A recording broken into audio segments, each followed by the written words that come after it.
Okay, here we go. So we need to go ahead and write sine 6x times sine 4x as a sum or difference. So we are going from product to sum or difference, which technically a sum is a difference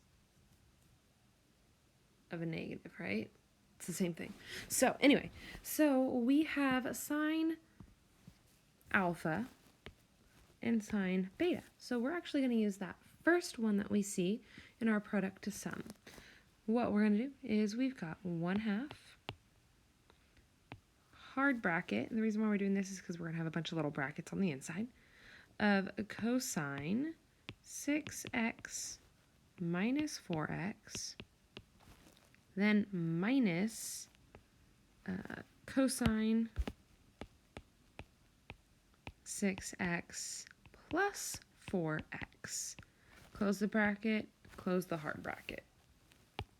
This is pulling strictly from that identity formula that we have. So 1/2 times cosine 2x minus cosine 10x. And then from here, you're actually going to want to just distribute that 1/2 to both pieces and not put the 2x and the 10x together. So we're just going to get 1/2 cosine 2x minus 1/2 cosine 10x. And voila, that is it. So these aren't too bad, and they will all end up being in a similar format of separation. All right, so we're going to move on and do some more examples on the next slide.